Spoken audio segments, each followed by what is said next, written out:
post COVID-19 vaccination, peer pressured into it. My skin has became infected approximately 5 days afterwards, and as you can see, that doesn't look good. There's a lot of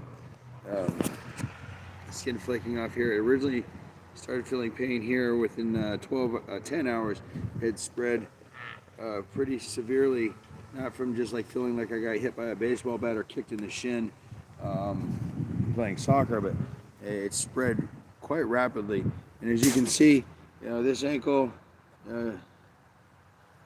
is kind of swollen. This is what my regular ankle looks like. For in comparison, that's I'll flip the camera for you for better viewing. You can see exactly how this leg looks. Not necessarily in the best lighting conditions as a videographer, but that right there versus that right there, something very, very wrong with that.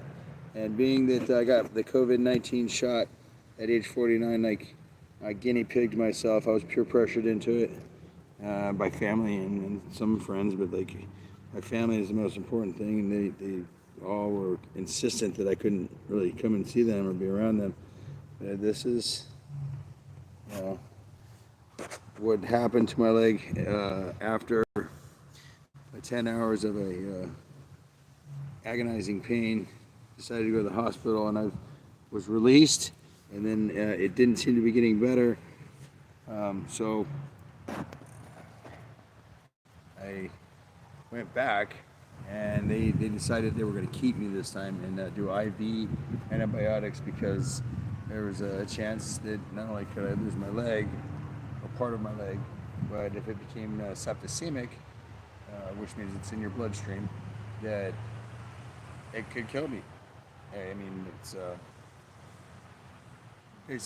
basic low-level medical knowledge for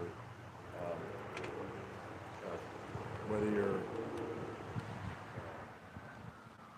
street person, homeless, or a medic on a battlefield, or somebody here driving something like that.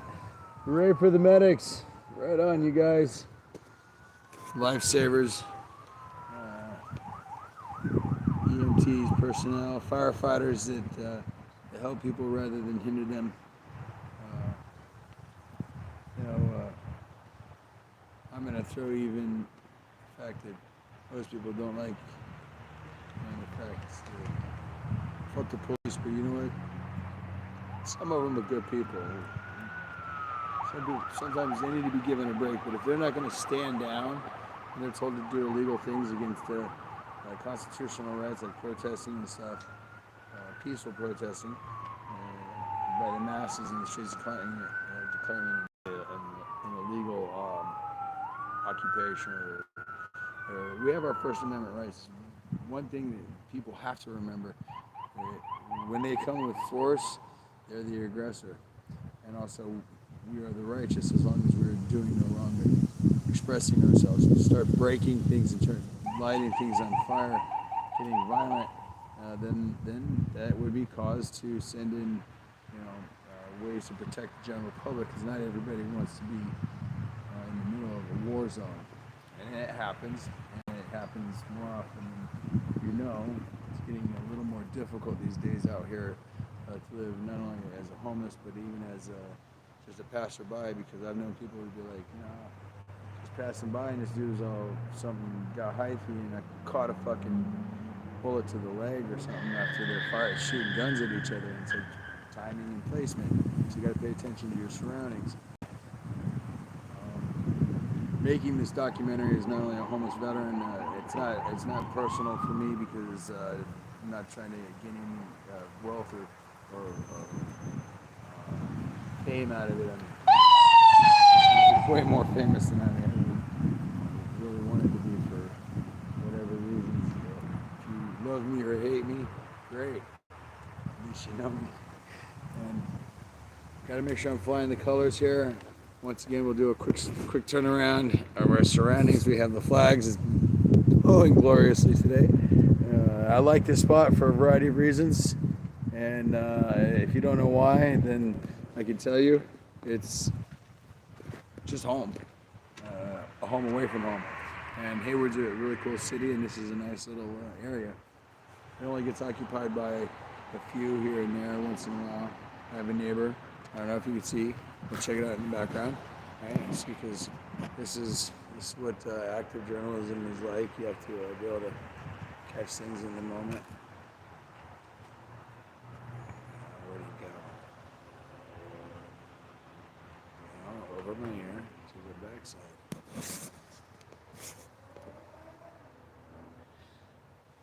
Well, catch. See, as you watch, see what I'm saying? And you can't really tell, the focus is pretty bad. I think my lens is a little dirty. But doing what I do, active recon, when I get a chance to finally express the things that not only I've seen and how to fix the problems, they don't want to fix the problems, as some of my friends have said, and it's quite clear to me that homelessness, keeping people homeless, and keeping people at the bottom of the pile is a money-making industry. So, you know, you've got all these organizations that bring in millions of dollars to help people. They're not really helping anybody except for themselves, and people. Some of the people that work for them are complete dodes, idiots, or but they're yes men. I'm a get her done, can do man, and do what's right. Not, I'll just do whatever you tell me. And I'm not really even smart enough to know what the hell I'm doing. So as long as I punch in the keys and I take down the information and go from here to there with it, I'm good. I got a place to go to sleep. But they're not really doing anything to either help the community or solve the problem. They're just, and it's not their fault. They're blind or obtuse, or they're programmed that way. But changing the hearts and minds of the people to love more and hate less has been very difficult through the years. We've seen many people like Gandhi and Martin Luther King, and we'll go way back in history. There's Muhammad and Buddha and Jesus. And things can change, and anybody can do it, and it just takes one person, one woman, one man, one child, one human being to stand up and express what's wrong, admit their wrongdoings, and accept whatever happens is what happens. If you don't stand up for your rights and the rights of other people, human rights, I care about constitutional rights, but human rights are far more important, recognized by the United Nations, that is a priority to me. And fortunately I live in the United States, so I have, the United States never signed that accord that human rights was, there's a conflict within myself that we signed it, they say we didn't. It depends on who you talk to and where you can find what information needs to be, what's fed to you on the internet is what's fed to you, and what's fed to me is what's fed to me. We can all believe our own bullshit, or we can make up bullshit, but no matter what, reality is what it is, and I hate that saying. But we make our own luck here at camp, not here. I'm sorry, not camp, fort, not here. Right here. Or, we're not here. So thanks for tuning in. I'll be posting this to Facebook, and hopefully some people will get it, some people won't. Maybe some people will get a chuckle, and some people might get mad. No matter what, I'm here, I'll be here until I'm gone. In the meantime, buckle up, because the shit's about to hit the fan. It ain't because of me. I'm getting ready to put the shields up and charge forward. See you next time on the James Show, Occupy SF.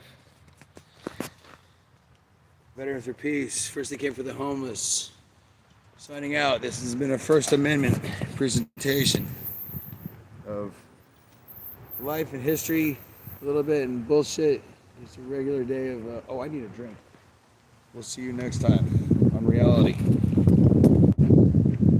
my reality.